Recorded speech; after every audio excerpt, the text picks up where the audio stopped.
जय गुरु जी, शुक्राना गुरु जी, लख लख शुक्राना गुरु जी। आज मैं अपना शुक्राना सत्संग आप सभी के साथ शेयर करने जा रही हूँ। अपना शुक्राना सत्संग शुरू करने से पहले गुरु जी के मंत्र के साथ हम इसे शुरू करेंगे। ओम नमः शिवाय, शिवजी सदा सहाय। ओम नमः शिवाय, गुरु जी सदा सहाय। मैं गुरु जी से ज़्यादा दिनों से नहीं जुड़ी हूँ, पर गुरु जी मुझसे बहुत दिनों से जुड़ चुके थे। मैं ये आपको इसलिए बता रही हूँ क्योंकि गुरुदेव ने कई बार मुझसे जुड़ना चाहा, पर शायद मैं ही उनसे नहीं जुड़ पा रही थी। अभी कुछ दिनों से मैं उन्हें मानने लगी हूँ, उनसे जुड़ गई हूँ। अब तो इतना जुड़ गई हूँ कि बस उन्हें हमेशा अपने साथ पाती हूँ। बात 6-7 साल पहले की है। मेरे साथ ऑफिस में काम करने वाली मेरी एक एम्प्लॉई ही मुझे गुरुजी के बारे में बताती थी। वो उनसे जुड़ी हुई थी, उनके सत्संग में जाया करती थी और उनसे बहुत ज़्यादा उनका लगाव भी था। परंतु मेरा लगाव नहीं था क्योंकि मैं किसी और गुरु के साथ जुड़ी हुई थी। तो जब हम ऐसे खाली समय में बातें करते थे तो वो मुझे अपने गुरुजी के बारे में बताती थी और मैं अपने गुरुजी के बारे में बताती थी। बातों बातों में ये होता है कि जब हम अपने गुरु पर आस्था रखते हैं, जब हम अपने गुरु से प्रेम करते हैं, तो हर व्यक्ति ये सोचता है कि मेरा गुरु सबसे ऊपर, मेरा गुरु सबसे ऊपर, ये वाली बात तो आ जाती है। वो अक्सर मैं उसे बताती थी अपने गुरुजी के बारे में, वो अक्सर मुझे बताती थी कि मेरे गुरुजी ऐसे, मेरे गुरुजी वैसे, वो शहद वर्षा करते हैं, इलायची वर्षा करते हैं, कोई भी चीज़ होती है तो वो ठीक कर देते हैं। उस समय मुझे ये सब बहुत अटपटा सा लगा। ऐसा लगता था कि क्या ऐसा भी हो सकता है? जो व्यक्ति गुरुजी से नहीं जुड़ा है, जो गुरुजी के महत्व को नहीं जानता है, वो पहली बार में शायद ऐसा ही सोचता होगा जैसा मैंने सोचा। इसे मेरी मूर्खता कह लीजिए या गुरुदेव की परीक्षा कह लीजिए। गुरुजी की परीक्षा ही होगी शायद। मैं उस वक्त उनको मानती ही नहीं थी। मैंने मन में सोचा, मैंने हंसा भी कि ये कैसी बातें करती है, ऐसा भी भला कहीं होता है। पता नहीं क्यों मेरे मन में अचानक ही बैठे बैठे एक बात आई। जब उसने ज़्यादा कहना शुरू किया तो कहीं ना कहीं मुझे लगा कि वो मेरे गुरु से ज़्यादा अपने गुरु को महत्व दे रही है। उसने मुझे गुरुदेव की तस्वीर दिखाई, गुरुजी की स्वरूप मुझे दिखाई उसने, और मैंने बस यूं ही देखा और देख के मैंने इग्नोर कर दिया था। इसके बाद हमने काम किया और मन में सोचते हुए मैं अपना काम कर रही थी। और उसके बाद मेरी आदत थी कि मैं किसी भी संत और महापुरुष को ऐसे बुरा भला नहीं कहती। तो मैंने मन ही मन उनसे यूं ही बात की। मैंने मन में बोला कि यदि आप सिद्ध पुरुष हैं, यदि आप सच्चे संत हैं, क्योंकि आजकल हम सभी जानते हैं कि इस समय हमारे समाज में संतों की क्या दशा है और कुछ लोग संतों का चोला ओढ़ कर कितने तरह के कार्य कर रहे हैं, तो विश्वास करना ज़रा मुश्किल हो जाता है। ठीक ऐसा ही मेरे साथ भी हुआ। फिर भी मैंने उनसे कहा कि यदि वास्तव में आप सच्चे संत हैं, आप सिद्ध पुरुष हैं और आप ऐसे ऐसे चमत्कार करते हैं, तो आप मुझे कुछ बताइए या मुझे आप कुछ ऐसा दिखाइए जिससे मैं जान सकूं। ऐसी ही बातें यूं ही हुई। हम फिर अपने अपने काम में लग गए, हमने काम किया, घर आ गए। उसके बाद मैंने इस विषय पर ज़्यादा सोचा भी नहीं। और इसके बाद संगत जी, रात्रि को मैं स्वप्न में देखती हूँ कि गुरुजी स्वप्न में आते हैं और बहुत बड़ा स्वरूप, जैसे हम सड़कों पे जाते हैं, बड़ी बड़ी होल्डिंग लगी रहती है, उस होल्डिंग पर गुरुजी का स्वरूप, और वो मुस्कुराते हुए दिख रहे हैं।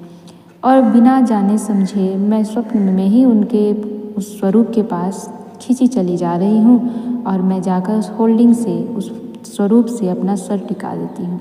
और गुरुदेव बहुत खूबसूरत, बहुत बड़े स्वरूप में, यानी कि होल्डिंग से भी बहुत बड़ा स्वरूप, शायद वो मुझसे जुड़ना चाहते थे और उस समय भी उन्होंने कोशिश की मुझे जोड़ने की, पर मैं उस वक्त भी उनसे नहीं जुड़ पाई क्योंकि अभी मैं गुरुदेव से 5-6 महीने से बहुत ज़्यादा जुड़ गई हूँ और ये कहानी मैं आपको 6-7 साल पहले की सुना रही हूँ।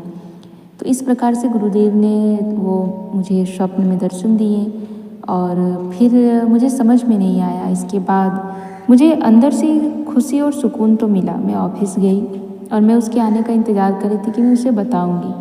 और फिर जब वो आई तो फिर हमने समय देखा, जब हमें टाइम मिला तो मैंने उससे कहा कि आज ऐसी ऐसी बात हुई है। तब उसने मुझे एक शब्द कहा कि मैम, आप तो बहुत भाग्यशाली हैं, आपको गुरुजी ने दर्शन दे दिए। आप बहुत भाग्यशाली हैं, गुरुजी आपको खुद से जोड़ना चाहते हैं, गुरुजी ने आपको दर्शन दिए। गुरुजी सभी को ऐसे दर्शन नहीं देते हैं। और मैं मूर्ख तब भी नहीं समझ पाई, क्योंकि मैं अपने गुरु से भी बहुत ज़्यादा जुड़ी अभी भी हूँ, पहले भी थी, और मैं अपने गुरु को भी बहुत मानती हूँ। और मेरे गुरुजी कहते हैं कि सभी गुरु तो एक ही होते हैं। और फिर गुरुजी का भी कहना है कि मैं ही सब हूँ और सब एक ही है, किसी में अंतर नहीं करना चाहिए। लेकिन बालक मन या जैसा भी कहिए, हमारा मन इतना साधक मन तो नहीं है कि हम इन बड़ी बड़ी बातों को समझ पाएँ। फिर भी हमने उन चीज़ों को छोड़ दिया उसी वक्त। मुझे समझ नहीं आया, मैंने सोचा ठीक है दर्शन दिए होंगे। मैं ये भी नहीं समझ पाई कि ऐसा कुछ जुड़ाव होता है या जुड़ना होता है। मैंने कहा कि चलो, मैंने उनसे कहा था ऐसी ऐसी बातें, उन्होंने दर्शन दिए, इसका अर्थ है कि वो एक सच्चे गुरु हैं, अच्छे गुरु हैं। बस इतना कहकर मैं फिर वहाँ से कभी उनके बारे में कोई चर्चा नहीं की।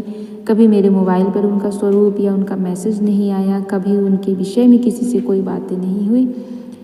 और इतने वर्षों के बाद, फिर 3-4 सालों के बाद, अभी 2 साल पहले, जहाँ पर मैं अपने कपड़े सिलवाने जाती हूँ, चूँकि मेरी सिस्टर वहाँ पर कपड़े सिलवाने जाती हैं, तो वो गुरुजी से बहुत जुड़ी हैं। उनको गुरुजी के दर्शन होते हैं, कभी चाय प्रसाद में, कभी रोटी प्रसाद में, अनेक प्रकार से उन्हें गुरुजी के दर्शन होते हैं। उन्होंने अपने उस बुटीक में भी गुरुजी का स्वरूप रख रखा है। तो मेरा सूट सिलना था, और चूँकि मैं अपनी सिस्टर के साथ नहीं रहती हूँ, तो जहाँ मेरी सिस्टर रहती हैं वहाँ पर वो सूट सिलती हैं, और वहाँ पर फिर मेरा जाना हुआ। देखिए गुरुजी कैसे कैसे सबको जोड़ते हैं। तो उसके बाद उन्होंने मेरी सिस्टर को बताती थी कि ऐसे ऐसे गुरुजी हैं, ऐसे ऐसे हैं, तो मेरी सिस्टर सुनती थी। फिर उसके बाद जब मैं गई तो वो मुझे लेकर गई कि अपना नाप तुम देख लो सही सिला है या नहीं कपड़ा। तो फिर उन्होंने मुझे बताया। तो मेरी दीदी ने कहा कि ये देखो, इनके गुरुजी हैं, इनको ऐसे ऐसे आशीर्वाद देते हैं, इनको कभी चाय में दिख जाता है ओम, कभी चाय प्रसाद में दर्शन देते हैं, कभी रोटी प्रसाद में दर्शन देते हैं। तो ये सारी चीज़ें मुझे उस समय भी नहीं समझ आती थी। मैं नहीं जानती थी कि गुरुजी मुझसे जुड़ना चाहते हैं, मुझे जोड़ना चाहते हैं। जोड़ तो उन्होंने बहुत पहले ही लिया था, पर इसका आभास मुझे नहीं था।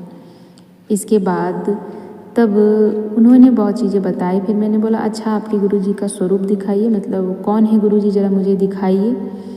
तो उन्होंने दिखाई। तो मैंने कहा अच्छा, इनको तो मैं जानती हूँ, इनको तो बहुत लोग मानते हैं, चूँकि मैंने सुना था, जो मेरी फ्रेंड ने बताया था, एम्प्लॉय ने।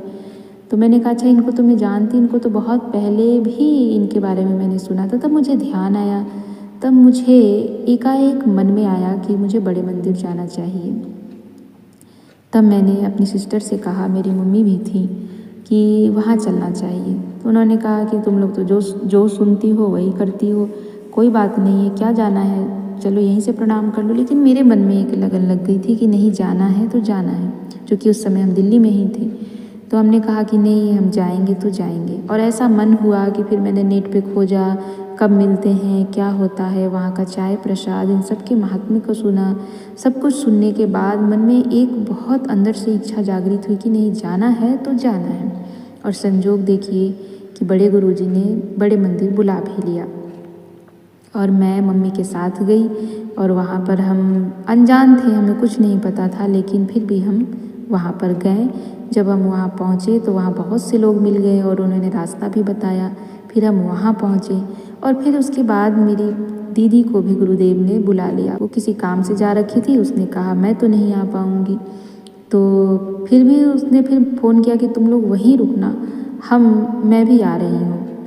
और चूँकि हमारे दर्शन वर्शन सब हो गए थे, तभी हम दोबारा बैठे। और बैठने के बाद फिर जब बहन आई तो फिर हम उसके साथ फिर दोबारा दर्शन किए। हमने 2-2 बार गुरुजी के दर्शन किए। गुरुजी ने 2-2 बार हमें चाय प्रसाद खिलवाया, 2-2 बार अपना दर्शन दिया, और बड़ा आनंद आया। उसके बाद भी मैं गुरुदेव से इतनी नहीं जुड़ी थी, मैं गुरुजी से फिर भी इतना नहीं जुड़ी थी। धीरे धीरे मैं उनसे और जुड़ गई। मैं आपको अपनी अगले सत्संग में उसके विषय में ज़रूर बताऊंगी कि बाद में फिर गुरुजी ने कैसे मुझे अपने से जोड़ा। आज के लिए मैं आपको सिर्फ यही सत्संग सुनाती हूँ, क्योंकि ये मेरा पहला सत्संग है। हो सकता है कि मुझसे बहुत भूल चूक हुई होगी, क्योंकि मुझे नहीं पता है कि कैसे सत्संग करते हैं, कैसे शुक्राना करते हैं। तो मेरी भूल चूक को आप सभी क्षमा कीजिएगा, क्योंकि मैं नई हूँ और मुझे इतना पता नहीं है। पर गुरु जी का आशीर्वाद कृपा सदा हम पर, आप पर, सभी संगत पर बनी रहे, ऐसी मेरी कामना है। और यदि आप सभी अपने सत्संग को चाहते हैं कि मैं आपके सत्संग को शेयर करूं, तो आप ज़रूर मुझे मेल कर सकते हैं। मुझे मेल करिएगा, मैं आपके सत्संग भी शेयर कर दूंगी। और मुझे सत्संग के बारे में ज्ञान नहीं है, तो आप मुझे सत्संग के बारे में कमेंट में ज़रूर बताइएगा कि मैंने ये सत्संग कैसा किया। और आप सभी पर गुरु जी की कृपा बनी रहे। जय गुरु जी, शुक्राना गुरु जी, लख लख शुक्राना गुरु जी। सभी का मंगल कीजिएगा गुरु जी। जय गुरु जी, शुक्राना गुरु जी। ओम नमः शिवाय। शिव जी सदा सहाय। ओम नमः शिवाय। गुरु जी सदा सहाय।